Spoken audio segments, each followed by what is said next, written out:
Okay, we're good to go. Hi, I'm Larry Gifford. I have young onset Parkinson's disease. I was diagnosed in August of 2017 at the age of 45. I am the host of the podcast, When Life Gives You Parkinson's. And Parkinson Canada is the pod's presenting partner. It's great to be able to connect with you. Thank you for being here. And welcome to Parkinson Canada's YOPD webinar. I will introduce our special guest in a minute. If you have been newly diagnosed, or if you are struggling with symptom changes between health appointments, click Call Connect to Parkinson Canada Helpline. They'll link you with people and programs in any province or territory. They also develop the Parkinson's training and resources like Act on Time and the Canadian Guideline for Parkinson's Disease for Family Doctors. Now that's an important one because your doctor can use it to really understand what you need in between your neurologist appointments. And with that, we'll get started. But you can find all that information, the Parkinson Canada National Research Program. They're trying to solve two problems. They're investing to find better treatments. They're fast tracking the global quest for a cure through the new Canadian Open Parkinson's Network. And we're going to get to that a little bit later. But the team at Parkinson Canada is fighting for important issues like access to medications, respite care for our caregivers, and they rally ambassadors to tell stories like we're doing today. Call 1-800-565-3000. Go online, parkinson.ca. With that, let's meet our guests. Dr. Soania Mathur in Toronto. Hello, Soania. Hi there. Tim Hague Sr. in Winnipeg. Our good friend Omotola Thomas, who's in the UK. Hello, everybody. Hi. Thank you for being here. Thank you. So today's webinar may be a little bit different than what you're used to because we don't have any PowerPoints. It's just the four of us in boxes talking. If you want to ask a question during the session, just open up the chat, the Zoom chat, the chat window, and we'll get the message here and we will answer your questions throughout. The four of us are in boxes and we're going to be talking about our YOPD experiences. So let's start with diagnosis, which is typically the beginning for most of us. Dr. Soania Mathur has been living with Parkinson's for 22 years. So, Soania, I don't know how you do it. You look great. And I know people hate it when we say that, but you do. How did Parkinson's enter your life? Well, I have to really go back in time. As you said, it's been 22 years. I was just finishing my residency in family practice and expecting my first child actually when I got the diagnosis.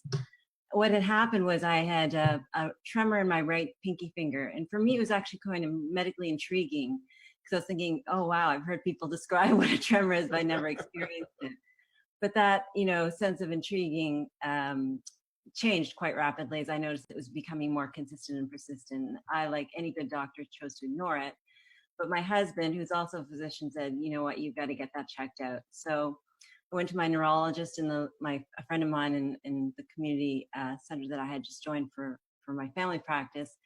And he, after just a very short few number of tests, the clinical tests that we all go for, basically said, I think you have young onset Parkinson's disease. And I, of course, thought, he's crazy. I don't know how I sent patients to him to be treated because he obviously doesn't know what he's doing. But, I did accept his offer for a second opinion, and I went to Toronto Western Hospital to the Movement Disorder Center. And unfortunately, instead of exonerating me from this diagnosis, they confirmed it. And that was the story. So the next 10 years were spent in denial and avoidance. And then finally, for the last decade and a bit, I've been much more, accepting my diagnosis and moved from there. But that's how it all started for me, was that fateful day Yes. over 22 years ago. Whew. Now, Soania is a family doctor. Tim Hague Sr. is a nurse. Tim, when your symptoms first appeared, you practically diagnosed yourself. What happened? Well, I've probably been a little too self-aware over time with my health. That's what one doctor told me. But yeah, I noticed a tremor in my left big toe, and I looked down and said to myself, that ain't good. You don't wake up twitchy for no good reason. And so I sat there and literally in 5 minutes ran through what this could possibly be and came to the conclusion that it was likely either MS or Parkinson's. Now, you have to understand some backstory there. My dad passed away with Parkinson's, and I have a half-sister with MS. So those thoughts weren't far away, but nonetheless, I don't fit the typical stereotype of the individual who gets Parkinson's. I have a little bit darker skin than typically. I was 46 at the time. Being male does put me in a higher bracket, but nonetheless, it was unique. And I did I didn't do much with it immediately. Didn't tell my wife right away because we had a vacation planned, and so I put it off until we came back. But eventually, we told her and got diagnosed in February of 2011. Wow. Omotola and I are not medical professionals.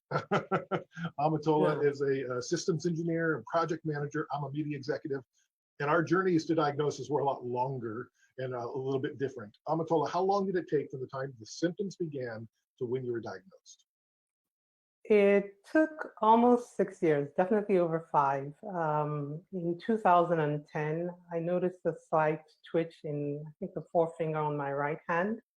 And over time, it progressed and it became worse. And I was living in the States at the time. I went to see a doctor and he was like, don't worry about it. You just have essential tremors. Turns out he wasn't quite right. So I spent the next three years going around different doctors, neurologists, getting all sorts of tests. I think I've had more blood drawn from me than should be legal. But then in 2015, we moved to South Africa, and then I had to start the process all over again because they wanted to do their own tests, their own MRIs, their own scans.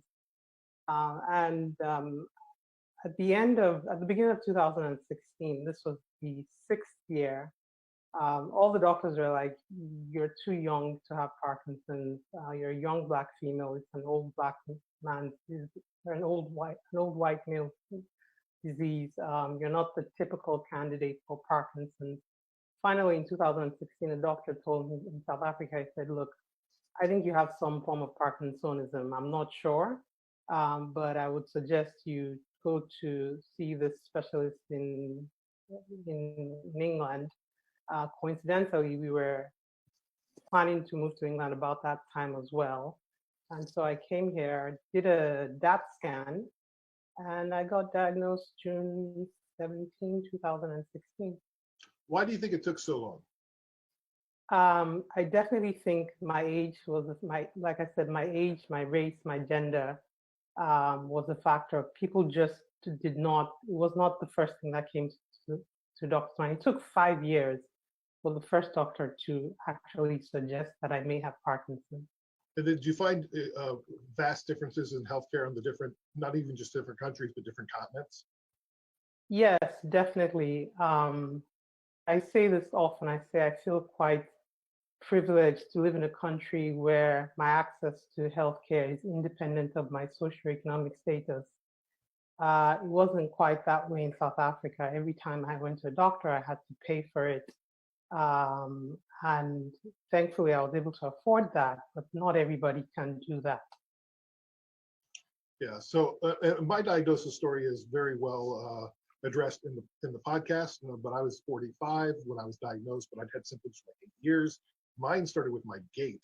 And so I just thought I had a clumpy walk. I'd never been, 39 before. Maybe this is just what happens when you get old. And I knew I didn't exercise a lot, so I figured I was out of shape. And that was just part of life. And so then I just collected symptoms for 8 years until my son said, "Hey, Dad, why are you shaking so bad?" And I'm like, "I don't know, because you should really see a doctor." I'm like, "Probably so." And it was pretty quick after that I was diagnosed. I like the way you say collected symptoms. That's how I kind of felt over the 5 years. It's like just something in your body just breaking almost every other day or something like that. Well, when it gets to the point where I was in the back of the cab and my wallet was in my right pocket, but I couldn't figure out how to tell my right hand to get into my right pocket. That should have been a sign, but whatever. I'm a guy. I don't like doctors. I do now. I love doctors now, but before I was kind of opposed to them. Have you noticed, I'll start with, we'll go around the room on this one. Sonia, I'll start with you. Have you noticed any cultural or religious or racial issues as it pertains to your Parkinson's? That's a great question. I think that sort of points to everyone's own life experience being different with this disease. Mine being of ethnic background in a very highly protective family I have found it really difficult to, or did find it very difficult to disclose to my parents as well as close family, just because they would balk if I sneezed, let alone told them I had a neurodegenerative disorder that was incurable at this time. So it was a difficult time, more so because I wanted to protect the people that I knew would be really concerned about this more than anything. Did you guys notice that little thing she said? Incurable at this time. I like that. Of course. Yeah. How about you, Omotola? Yes, so I'm Christian and I am from Nigeria as well. And how do I put this? I think at the beginning, it was hard for me to talk about my illness publicly, because when I did, I feel like I was made to feel that the only reason I had the illness was probably because I wasn't praying enough or I didn't have enough faith. And that was very difficult to navigate. Also culturally, like in Africa, an illness that makes you shake, like I'm doing now, is not very well received, especially one that has no known cause or cure. There's a lot of stigma associated with it, and I experienced that as well. How would they characterize it there? In Like, what would they call you? Well, I wasn't called any name to my face, but I know that in certain parts of the world there in Africa, some people are thought to be possessed by demons or witchcraft or something of that nature. We have a lot of educating to do, don't we? Yeah. Tim, how about you? Any stigma or shame or cultural issues? Not so much stigma or shame, cultural things. My father was a pastor, and so I grew up in the church and Christian tradition. And so I tend to still be quite involved. I speak at a number of churches throughout the course of the year for a variety of things. And I have been prayed over many, many, many times for healing. And I've had some give me fairly strong reactions when they ask, and I share with them frankly what I think. And that is, you know what, if God wants to heal me, I am 100%, I'm there. But I have a question first. Why me? Why me? When you look at all of Asia, all of Africa, all of so much of the world that lives in abject poverty, and you consider all that I've been given, why am I at the first of God's line to take care of? He's already done a whole lot for me. I don't see why I should have any additional special treatment at this point.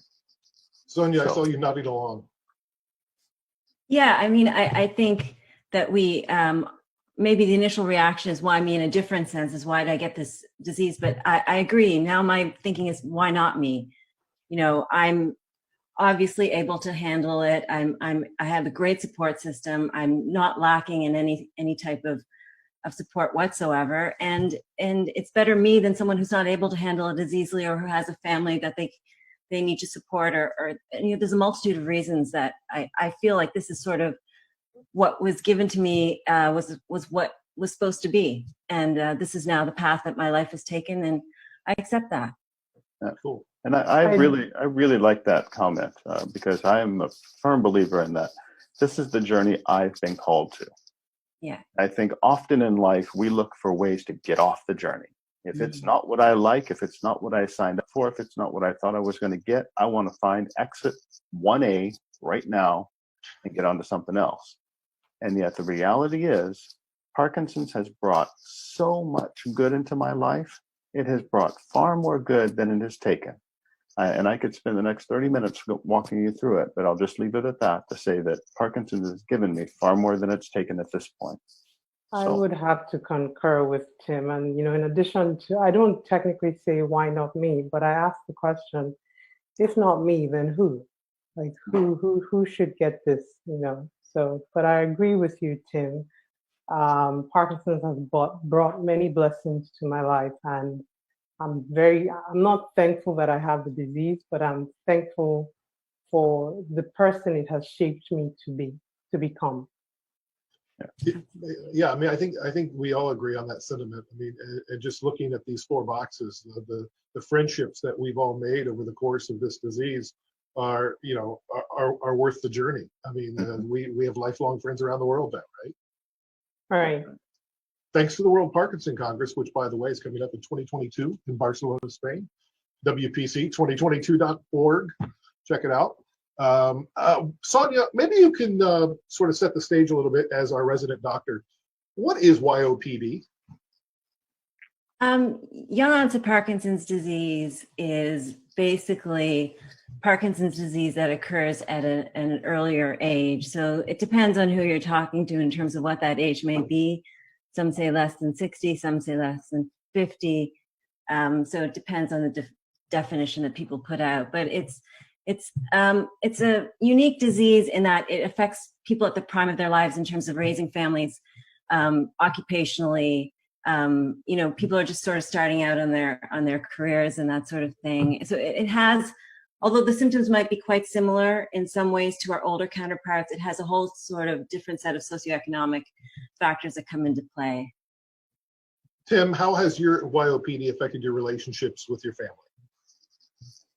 Oh, well, it hasn't made things poor or bad, but you certainly see my kids. I see at least I think I see my kids react to their dad's progression with Parkinson's, right? I don't go to work at a typical job. I am the executive director of U-Term Parkinson's, but that's volunteer work, and that's just different than getting up and going to a normal 9 to 5, right? And that's a wellness center. Right? That is a wellness center here in Winnipeg, yes. And so I watch my kids react and relate to me as my disease progresses, and you can see them want to care for dad more. And so you wonder then how it's impacting them, the things that it's doing to them. And that can be tough some days. And how hard is it to let them help you? Oh, it's nigh on impossible. But you learned quite a lesson when you went on Amazing Race. I did. I would not have won the Amazing Race if I had not had my young strapping son with me, because there were a couple of times that the only way we got through that was because I was with him. I'm convinced of that. I needed a young guy who was strong, healthy, who could haul an old man's rear end up a mountain one day. Mm-hmm. And so I try to remember that through day-to-day life now. But I mean, it's tough, especially when you see your kids react emotionally to how they see their dad doing, right? How's that for you, Omotola? It's been quite tough. I have a very supportive family, and I'm very thankful for that. But you should wave to them. They're watching right now. They better be. But, you know, like take my husband, for example. I don't work in a corporate environment. I do a lot of volunteer activities as well, like Tim. But I feel like, I mean, he works really hard. And I feel like there are certain things that he shouldn't have to do because I'm at home. And many of those things I can't do or I can't do well. So you find out either when he travels or he comes back late, he still has to help around and do things around the house. And it makes me feel very inadequate. Sometimes I feel like I cannot keep up cognitively, especially with my children. They're 13 and 10. It seems like they're going on 45 in terms of their intellectual abilities.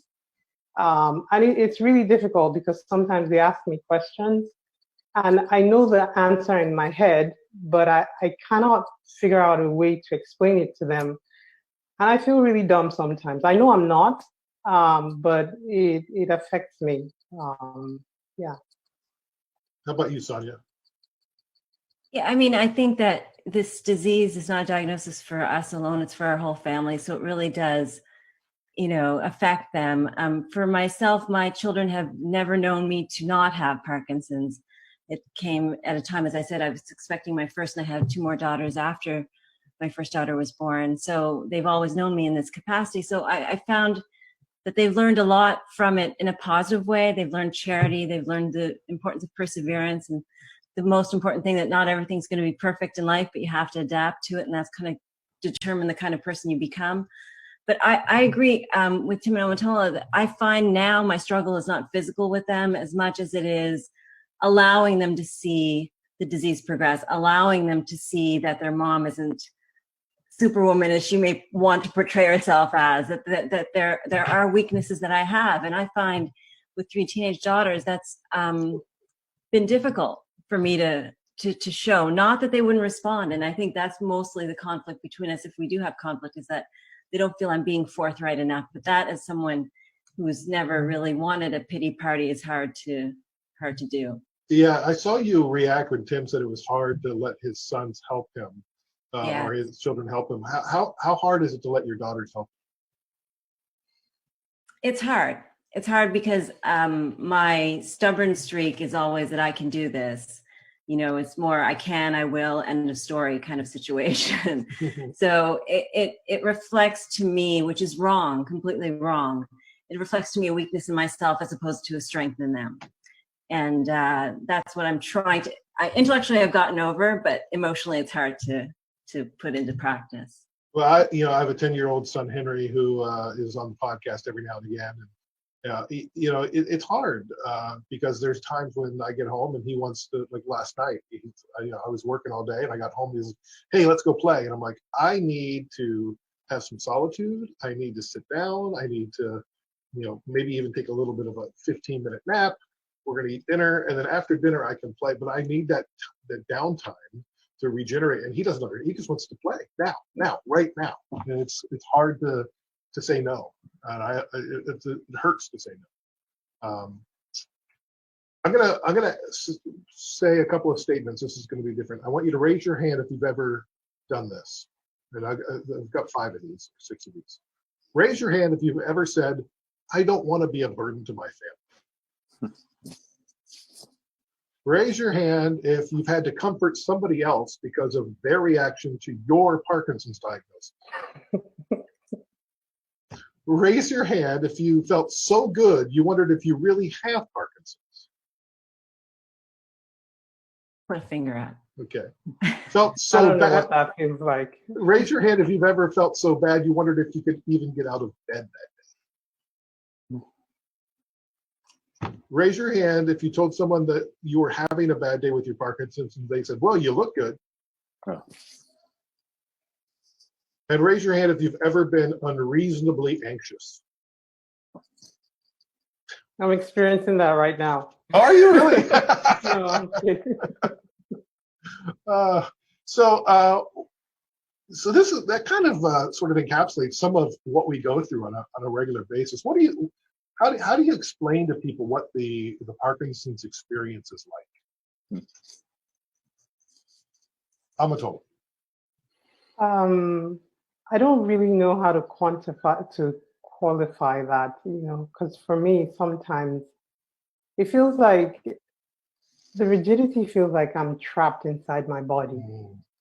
And like when I try to explain it to my kids, sometimes I say, just imagine having to walk through water all your life. That's what I feel like, being submerged in water. And that's what the physical symptoms feel like.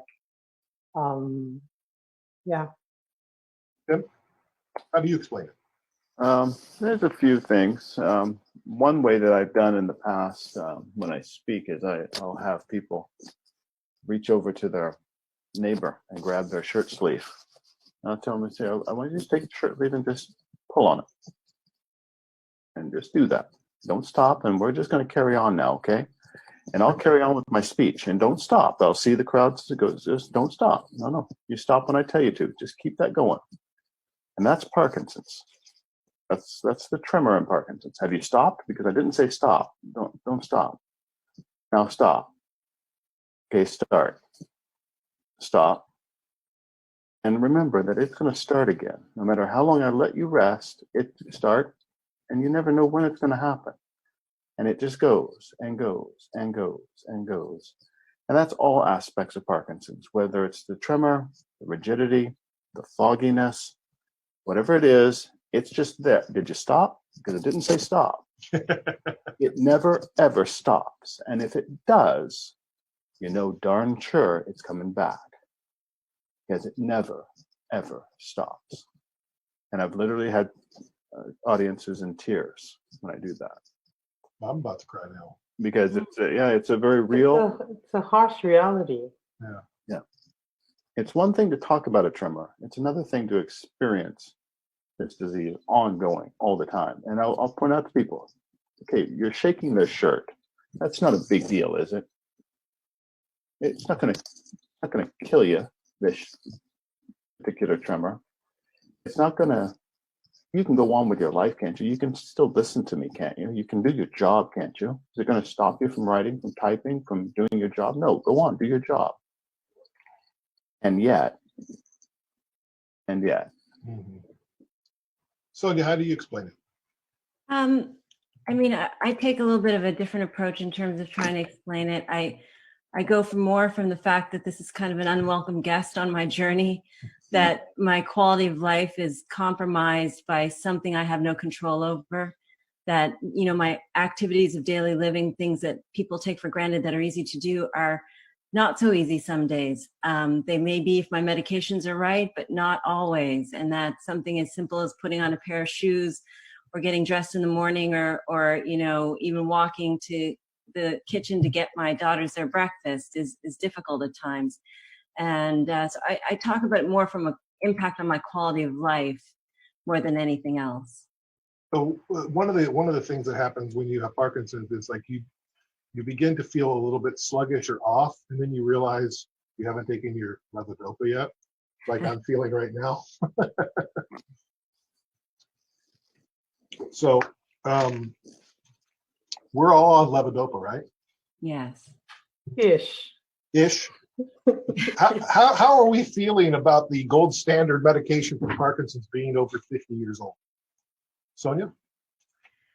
Well, it's frustrating. It's frustrating, but at the same time, I'm grateful at least we have that, Right, you know.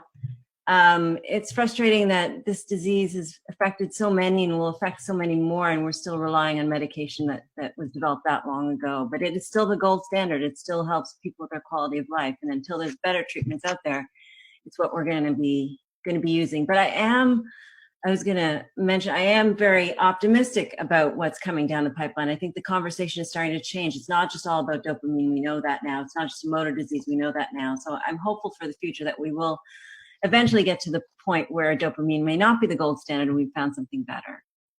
Tim, how are you feeling about it? Well, I think you know how I feel about it. It's but not everybody does. So let's hear Tim's rant on the levodopa. Yeah, there we go. You know it's a rant. It rankles me a fair bit. It rankles me a fair bit when you consider that, like today, we're in COVID-19. Everywhere we look today, there will be discussion about a vaccine, about something to control COVID-19. In the next 18 months, we talk about 12 to 18 months of having a vaccine for COVID-19. Parkinson's has been known and explained medically for 203 years. 203 years. We have one effective med that's really good. We have a number of others that aren't that good, but we have one medication that's 50 years old that kind of gets us by. And if this doesn't work for you, you're in a world of hurt. Omotola, what are you taking? You said I'm in that world of hurt that Tim's talking about. It doesn't work for me. I've tried it in different formats, dispersible. I've tried it in liquid form. I've done everything. I can't take more than 50 milligrams at a time without experiencing some form of dyskinesia on my left foot. So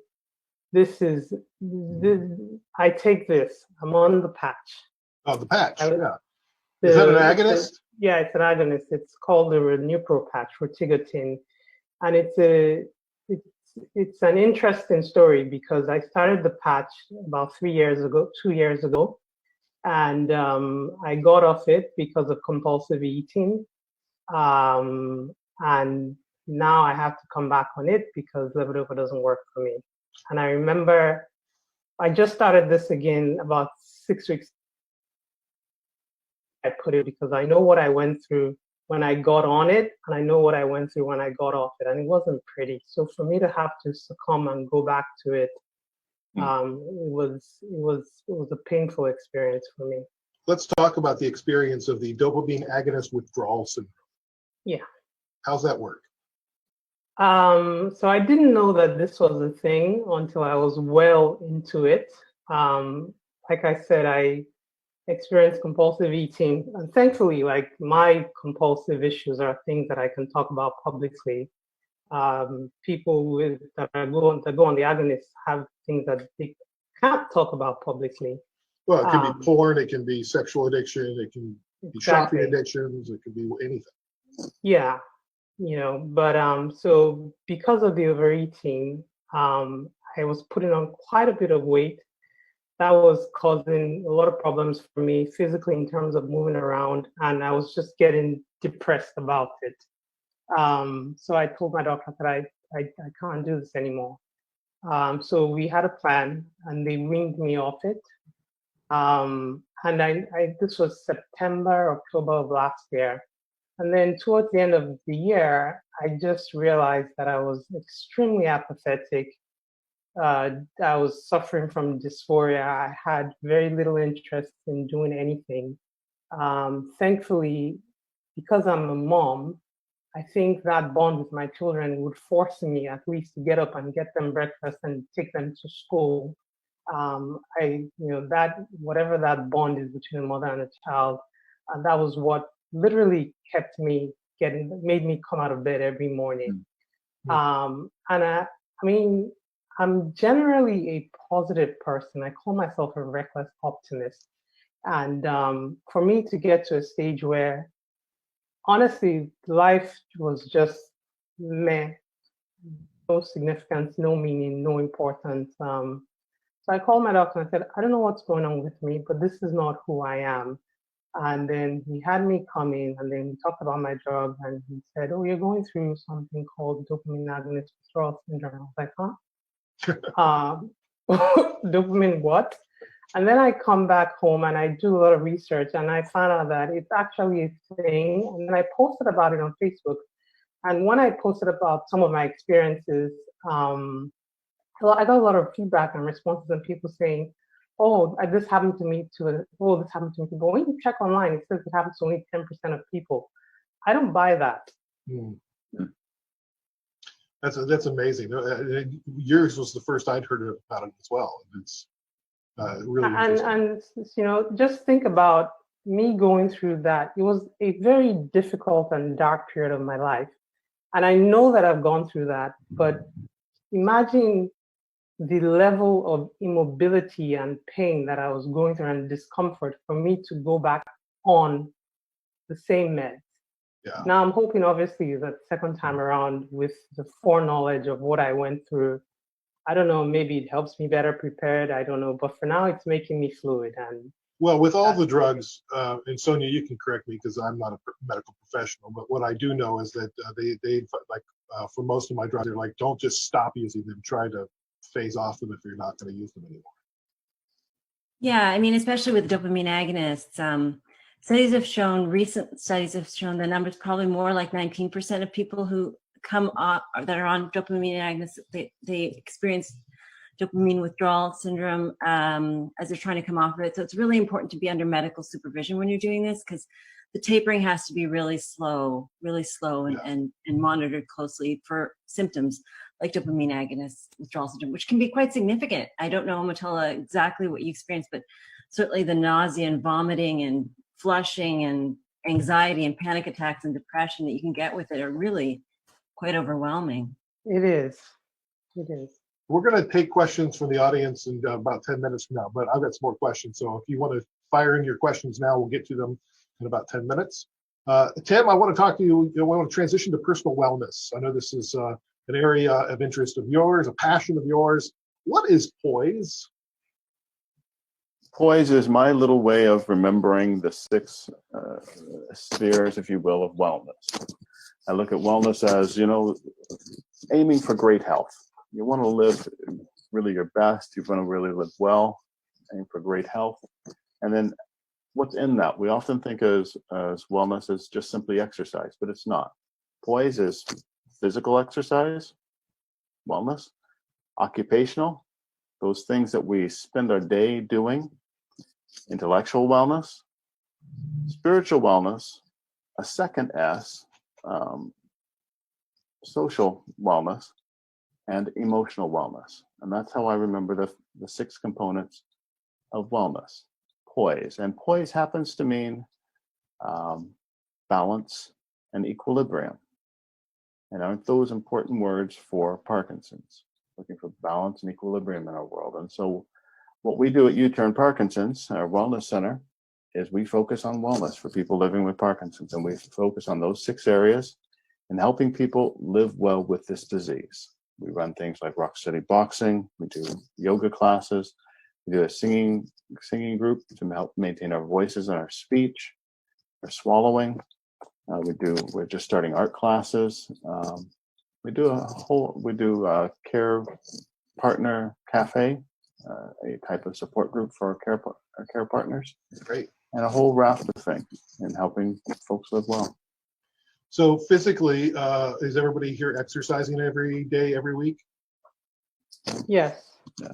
I just started that after I got on the patch, so. Good for you. I can't say absolutely every day. I'm probably the biggest loudmouth here about exercising every day, but I have to be honest, there are days that I don't get it done, but I do exercise most every day. Like, I see a success. Yesterday, I walked 3 blocks before I hopped in the taxi from work. So, like, that's success for me right there. And that's fine, Larry. We are all very different people. We have to tackle our exercise, all of our wellness from where we're at and go from there. Yeah. Not everybody's going to do what I'm doing or what Jimmy Choi is doing. Heaven help us. Oh my God. Or whatever, right? He's absurd. Did you see him the other night in the middle of the night just hanging from stuff in his basement? Yes. That was, Yeah. Come on, Jimmy, go to bed. You're making us look bad. Occupationally, I've heard all 3 of you say, I don't work full time, but I think you're working harder now than ever. How are you filling your days now that you're not working? Sonia? Well, the whole losing your occupation thing was very difficult for me. I think for a good 2 years after I had to stop clinical practice, and that was more of my own choice because I was sort of running myself into the ground, keeping a busy family practice going and dealing with my symptoms. And my neurologist at that time had said, well, you're either going to walk out of your office or crawl out. It's up to you. What's your choice? And I thought, okay, I have 3 young kids at home. I've got to take care of them, put them first and foremost. So, but that was quite difficult to do. But I really do, again, we were talking about blessings before. I feel like that was still supposed to happen in my life. And that was a blessing in some ways because it really allowed me to find my true passion, which is really educating people, supporting people, advocating for others. And that's what I spend my days doing. I do a lot of writing for my own website and other blogs. I do a lot of work for different boards that I'm a part of. And I spend time with my family and I take care of my family. What's your website? Unshakablemd.com. Great. Tim, how do you fill your day? Well, I'm, like I said, the executive director and founder of U-Turn Parkinson's. That takes on a lot of my time. So that gets a lot of focus. Second would be I'm a professional speaker. I've traveled and spoke a lot since Amazing Race. And that takes a fair bit of time. Right now I'm doing some online stuff like this for various groups. And then I try to be a good dad and a good husband and a good grandpa and father-in-law and father-in-law, good grief, all these various hats we wear. I'm involved with lots of things with you and others like you around the world with Parkinson's. So you're right. I'm busier probably than what I should be, quite frankly. Omotola, how are you filling your day? In this COVID era, with a lot of Zoom calls. Aren't we all? Like every other person, I do quite a bit of volunteering for Parkinson's charities. I write on my blog. I am working on some background research for Parkinson's disease in Africa. So I'm working with some researchers here in the UK and in Africa as well. So, pulling up lots of papers, reading it, and trying to come up with something that makes sense. And Tim, what was your website? There's two that you can go to. uturnparkinsons.org is the charity. U-Turn. We are in the business of turning Parkinson's around, so uturnparkinsons.org. And then my personal site is Tim Senior, just timsr.ca. And Omotola, how can people find your stuff? ParkinStand, ParkinStand.com. ParkinStand. It's like a spelling bee. You have to say it again after. Getting back to Poise, the spirituality aspect of Poise, has your relationship with religion or spirituality changed because of your Parkinson's? I'll start with Tim. No, my faith was very important to me prior to Parkinson's, and it's just it is continued. I had a couple of issues early in life that really challenged me spiritually, forced me to make a decision about my faith and what faith was going to mean to me. And when Parkinson's came along, it was really okay, we've been here before. This is what we do. And I sincerely believe that there is a God of the universe. I call him Jesus. I think he is a good God. I think he cares about me. I don't think he has done this to me. I don't think he has allowed this to be done to me. It just is. It is a fact. And I think that he cares about me, and he's called me to this journey because he wants me to do good things for other people in the same boat that I'm in. That's what I'll continue to do. Sonia? I don't think my faith has changed any. I think that I still rely on it as I did before.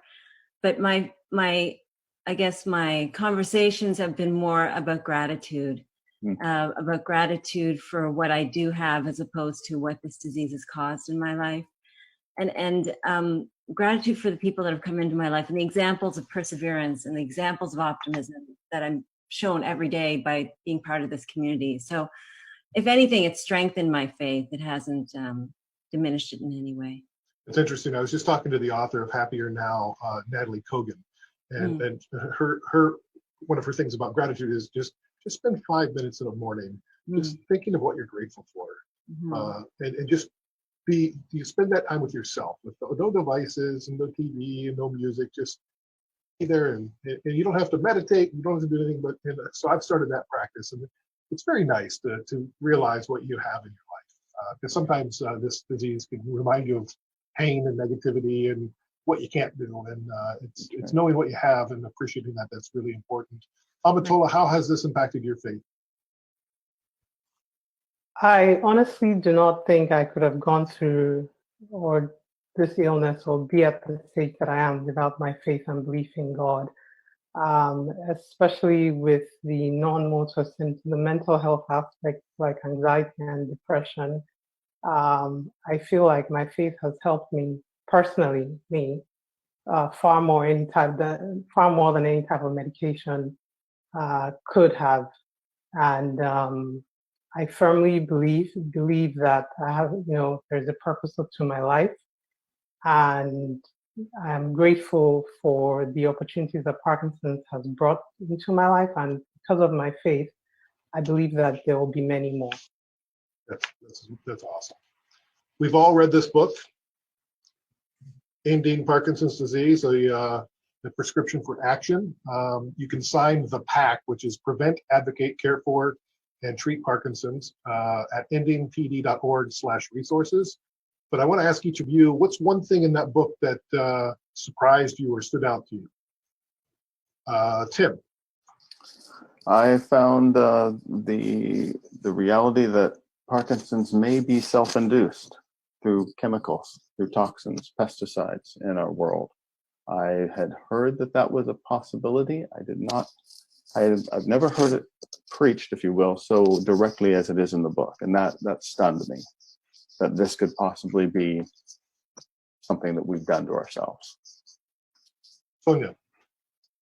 I think what sort of confirmed for me was the power of advocacy, and how other conditions such as breast cancer and the HIV movement use the power of advocacy to make changes, and such substantial changes that it really impacted the quality of life for their community. And the necessity for us to think about how we as people with Parkinson's, advocates for people that may be voiceless, can work together and come up with solutions that we need to pursue in order to make the same changes in our community. Omotola? For me, it made me realize something about myself, in that I feel after reading the book, I came out feeling like I'm too complacent, I'm too comfortable with the illness, I'm not angry enough. If you think about what Tim said about some types of Parkinson's being self-induced, and then you think about the fact that all of us on this call are parents, what about our children's generations? What are the risk factors for them? Why are we sitting here not doing anything? Why are we just accepting of the fact that, oh yeah, it'll happen to certain people? So it made me realize that I need to be a lot more angry at this illness. And this, I think the thing that surprised me the most was when I read that it was just one line. It was 40% of the countries of the world do not have access to levodopa. And I'm like, oh, I cannot imagine. I cannot imagine a life without that. Take Can it I every, just say, yeah, sorry, go ahead, finish. I take it every 3 hours. I don't know what I'd do. How about, what were you going to say? This is not necessarily a young onset thing, but if you think about that, I know this for a fact in Nigeria and in other parts of Africa, they don't have access to these drugs. There are issues with accessibility, affordability, availability. And we that live in the West, or places where we have proper access to healthcare, we take it for granted that we can get these drugs when and where we want to. Not many people in those parts of the world have access to that. I think it's appalling. It is. And there's the great advocates like you that are helping to change that. So thank you, Omotola. Good moment here to just stop for a second and talk about what Parkinson Canada is doing to help drive a big Canadian initiative. It's going to roll out this summer. It's called the COPN, the Canadian Open Parkinson Network. It's a pan-Canadian Canada initiative bridging people, data, resources to accelerate Parkinson's discoveries. And they're going to create a national registry linking potential research participants with scientists across the country. They're going to de-identify data, capturing demographic, medical, cognitive, brain imaging to further cutting-edge scientific investigations. And they're going to have a biobank for collecting biological samples like blood and brains and stool for genetic and other scientific analysis. Website is live. They're not promoting it yet, but sneak peek. COPN-RPCO.ca, COPN-RPCO.ca, or just Google COPN. It'll come up. Let's get to some of the questions from our group. We got a lot of them here. Let's start at the top. Have you discovered any successful ways of dealing with lows in your day when your medication is not working or during the off time? For me, I take a nap at 2 o'clock every day. That helps me. 20 minutes. Exercise. That's what I was going to say. I found out that when I exercise vigorously, especially first thing in the morning, it really helps me throughout the whole day. Yeah. And I know we get this preached at us all the time about exercise, folks, but did you take your pills today? Did you take your pills? Exercise is literally medicine for people living with Parkinson's. So did you take your medicine? No, I didn't. I didn't take my medicine. I didn't exercise yet, Tim. Well, not yet. Back off. I haven't yet either. So me and you both make a commitment that we will get it done today, right? We will. We will do that. Something. Sonia, do you have a thought on that? Well, I mean, I think to take what Tim said, I think that's important, is to try and prevent the off periods from happening in the first place by being very diligent with your medications, and then recognizing when they are occurring and getting adjustments done to your medications through your physician. When they happen at the time, I think it's important to accept that it's happening, to get the rest and not put yourself at an increased danger, because people can fall more easily when they're off. They can, so I wouldn't climb the stairs at that point in time until the medications kick in. Sometimes you can, there are some rescue medications that are available for people out there should they need it, that will sort of reverse the symptoms of an off period quite quickly should you need that. But that's all stuff to talk with you. Don't tell your neurologist, but if you chew your levodopa pill and swallow some orange juice and swirl it around in your cheeks, I know. There's a little emergency thing there. Or you can just dissolve it in water, right? Yeah, it works quickly that way. Why do you think YOPD has rare disease status in Europe but nowhere else? Does it have rare disease status in Europe? I wasn't aware of that. Does anybody? I don't know. Okay. I'm pretty, yeah. Yeah, we don't know. Is sleep apnea, disorientation, and forgetfulness part of Parkinson's? And if so, is it possible to prevent or control with dopamine medication? Well, I had sleep apnea before I was diagnosed, so I don't know if it's associated. Disorientation and forgetfulness is certainly can be part of Parkinson's. I know when I'm off, like I start pumping in, I can get disoriented easily. In fact, if I'm off and I'm driving, which I don't do much anymore, but I've been at an intersection 3 blocks from my house and not recognized where I was.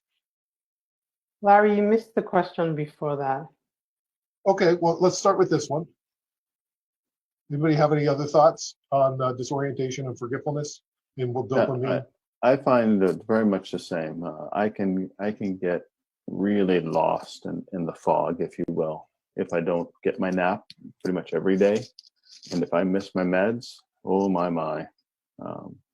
The cognitive piece is just a little spooky some days. Can I just say kudos to all of us, because like doing these webinars is really scary for me because I get worried that I'm going to lose my train of thought and I'm going to say, I'm going to have brain fog and just not know what the heck it is that I'm saying. So yes, I do feel a disorientation. Thank you all for doing this. Okay, so Omotola, I'm going to back up because I think you want to answer this question. I'm undergoing diagnostic process with near confirmed PD. I want to understand the progression stages and general timelines of various stages. I'm 41 and I want to understand how long do I have before it affects my career and ability to support my family. But the good news is nobody knows. That's what I was going to say. Hey, I didn't want to answer the question. I just wanted you to know that you skipped the question. B, we all have different timelines and different stages, different rates of progression. So nobody really knows. Yeah, it's kind of like a pandemic where you don't know what's coming tomorrow. So enjoy now. I do agree. I think we're all very unique in terms of our symptoms, our presentations, our rate of progression, our prognosis. And I think it's really important to understand that your journey is unique. It's unique to you. And also, I always sort of warn people not to compare themselves to other people because our journeys are so unique. So don't get down and depressed because you see someone who's progressed more quickly. That doesn't mean it's going to happen to you in that fashion. But just to help, Sonia, you've been symptomatic for 22 years? Yes. I've been for 10, Larry, 10, Tim? I'm 9 and a bit. But you got to remember, Sonia started when she was a baby. Yeah. So. And we're still semi-functional, so. Well, and I still work full time too. So I mean, a lot of people do. Kudos to you, man. Here's another. We're going to go through these are rapid fire. Okay. Well, can I just add one more thought in there? Of course you can, Tim. I'm worried that we leave people kind of lost in that there's no clue of what to expect. The one thing you need to do is find the community. Get with people in the community who can support you and help you, because you don't want to do this by yourself. No, you don't. Great point. How have we advanced our knowledge of genetics in young onset? I'll start on this and then Sonia and Tim and Omotola, if you have other thoughts. I've actually participated in genetic research on this. I know that they've discovered probably 70 some genes. I think maybe 60 some are public at this point. They're doing some really good work on discovering, 10% of people with Parkinson's have a genetic connection of some sort. And doesn't mean it's passed along like if your dad has it, you're going to have it, but like there's genes in your system. I'm not explaining it well. Sonia, you can take it over here. No, I think you're right. I think people have to recognize that even if they get genetic testing done and they're told they have a gene that make them predisposed to having Parkinson's disease, it doesn't mean that other family members are going to necessarily get it. I think that's really important to, it's not that, oh, you have this gene, your children are going to get it, or that, so on and so forth. I think genes are also very important from a research perspective, because I think once we can figure out what the genes are doing to cause Parkinson's disease in that particular individual, we can kind of extrapolate those results to the broader community. So I think genes are really an important and exciting part of research that's being done. And I know Dr. Matt Farrer down in the University of Florida is doing some great work on that. He's doing full genome mapping, so you can contact him down there if you want to participate in something like that, and uploading it to the cloud and making it available worldwide. So it's a really cool project. What is the usual condition or problem a person presents with that causes the healthcare worker or doctor to diagnose Parkinson's? There's over 41 different symptoms. It can be diagnosed from depression or a twitch or anything in between. Anybody want to add to that? Just that. Oh, go ahead. No, I said no. I was just going to say that this sort of highlights one of the problems that we have, is that this is a clinical diagnosis. Your doctor is going based on what you tell them and what they can see. Unfortunately, that's why we need to have a marker for this disease like they do for blood pressure or diabetes, where you measure glucose. And it's a real major problem that's hindering not only clinical care, but research as well. Hey, this question is for Tim. Whose choice was it for you to stop working as a nurse? This person says, I was told that I was no longer welcome to work at my job when I got sick. Yeah, that just breaks my heart. It was my choice. I had nursed for 21 years, and I began to find that I was missing things, that I wasn't self-aware in some ways, that the disease had robbed my ability to see everything that was going on around me. And I was a nurse manager at the time. I was overseeing a busy 15-suite OR. I had a surgical floor. In total, I had 225 employees. And it was just too much. It was just too much. And the boss didn't come to me and say I had to go. I came to him and said, I'm scared to death I'm going to miss something. Because at some point, all these lives, these careers are dependent on me in certain ways. And so I finally let it go. And it was the most difficult thing I've ever done. I look back and there are things I wish I'd have done differently. I wish I'd started my meds sooner. I waited 3 years before I started my meds. I'm convinced now, and maybe I'm just convincing myself, but I'm convinced that looking back, had I started my levodopa sooner, I probably would have worked longer. Freedom 50 sucks. In statement. Sucks. All right, settle down. So we're getting close to wrapping things up. So we're not going to get to all the questions, but what I promise to do is I'm going to have Stan, the man who's behind the scenes, make sure that we get a copy of these questions, and I'm going to start to answer them on Twitter at Parkinson's Pod and the Parkinson's Pod Facebook page, and then you guys can chime in as you want. I'll tag you in it, okay?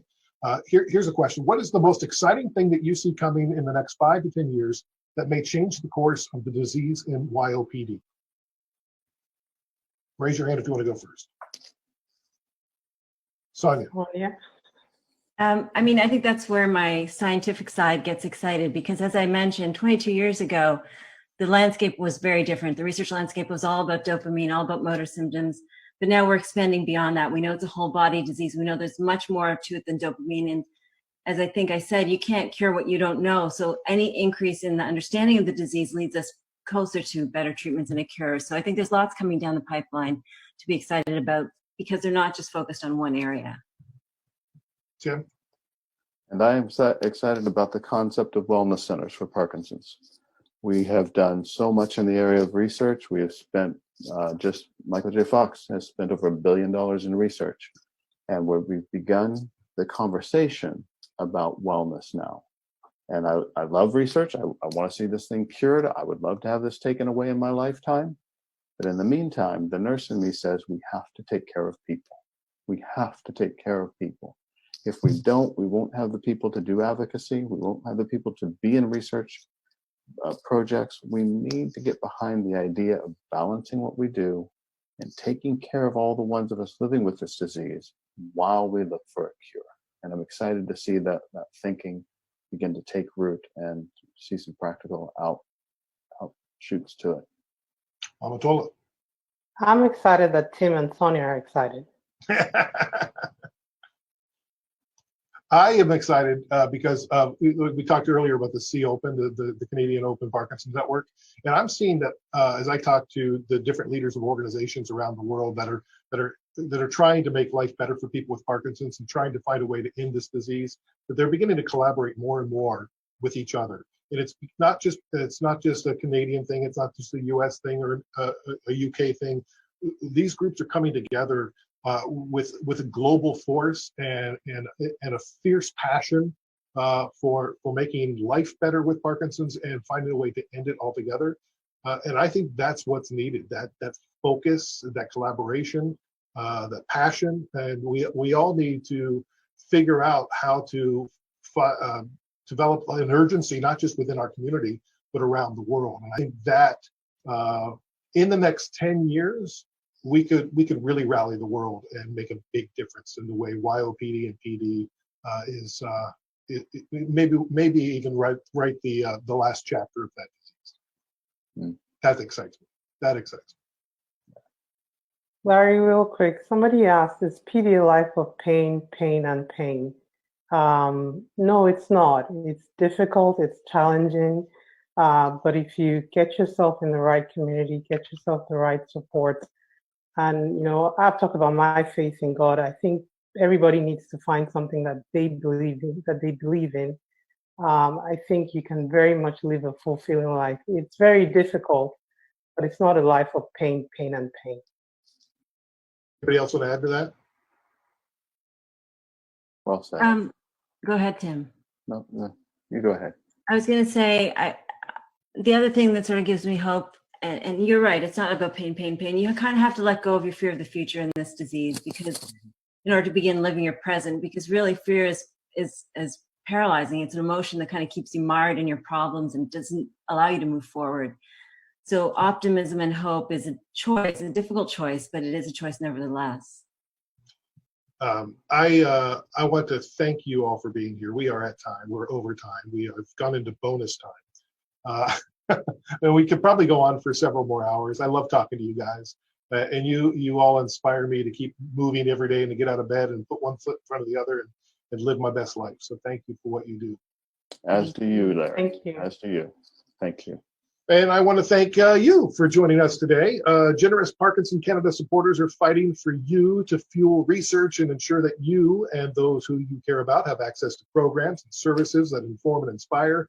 If you're looking for your next challenge, check out the reimagined Parkinson Canada Super Walk virtual experience with monthly physical activity goals that you can set and track for yourself leading up to the walk day. Visit superwalk.ca to get started. There's also a virtual cycling program starting soon, so call 1-800-565-3000. Check out the website at parkinson.ca. What a great hour and some minutes, and hope to do it again soon. Thanks for watching this, for participating, for listening to the podcast, visiting all their great websites, and we'll talk to you soon. Have a great day.